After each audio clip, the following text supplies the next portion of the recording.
গর্ভবতী স্তন্যদানকারী মহিলাদের ক্ষেত্রে রোজার হুকুম কি? গর্ভবতী মায়েরা এবং স্তন্যদানকারী নারীরা মায়েরা তাদের এই অবস্থাগুলোতে তারা রোজা রাখবেন।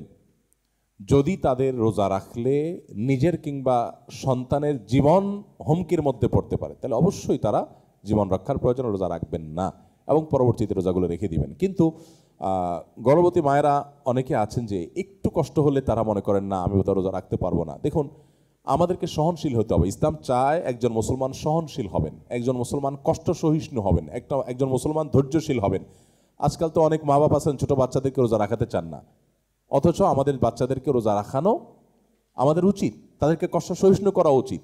এখন সব বাপ মা পোলাপানকে শুধু ভোগ শিখায়, ভোগ শেখানোর প্রয়োজন নাই। ভোগ পশু পাখিও করতে পারে, ত্যাগটা শিখাইতে হয়, স্যাক্রিফাইসটা শিখাইতে হয়। ইসলাম সেটাই বলে।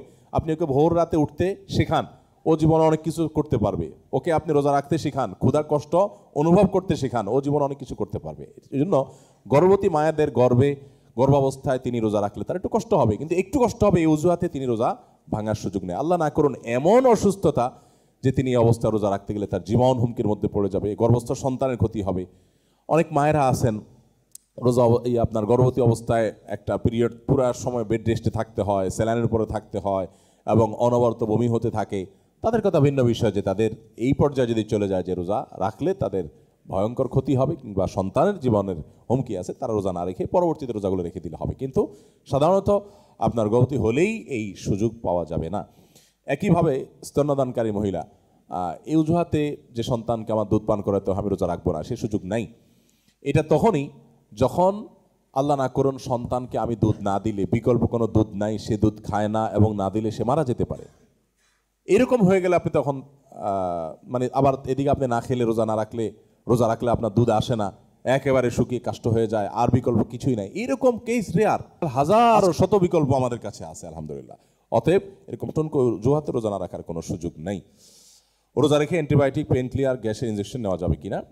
ইনজেকশন সম্পর্কে আমরা বলেছি ইনজেকশন রোজা রেখে নেওয়া যাবে, যেহেতু এটা আমাদের পাকস্থলিতে যায় না এবং বিশেষ করে মেডিসিন হিসাবে আমরা যেগুলো ব্যবহার করছি, যে অ্যান্টিবায়োটিক বলেন, পেন ক্লিয়ার বলেন, পেন ক্লিয়ার যদি আপনি ট্যাবলেট খান তাহলে তো আপনার পেটে যাচ্ছে, পাকস্থলিতে যাচ্ছে, এটা ভিন্ন বিষয়। কিন্তু ইনজেকশন যদি নেন আপনি, তাহলে সেক্ষেত্রে এই ইনজেকশনের কারণে নর্মালি রোজা ভাঙবে না। আমরা বলেছি ইনসুলিন নেওয়া যাবে তো। জি, ডেন্টালের চিকিৎসা, এটা ফরাজি ডেন্টাল আছে যেহেতু ওনাদের, মুশকিল এটা তো করা কঠিন, কারণ ডেন্টাল ট্রিটমেন্টে তো অবশ্যই আপনার মুখের ভিতরে যে পানি পাইপের মাধ্যমে দেওয়া হয় এটা তো গলা ভিতরে যাবেই, এবং এটা তো আসলে ঠেকাবার কোনো উপায় নেই। যদি এমনি নর্মাল চেক আপ হয় যে ঠিক আছে চেক আপ করতে পারলেন। তো এখন মুশকিল হলো এই মাসআলা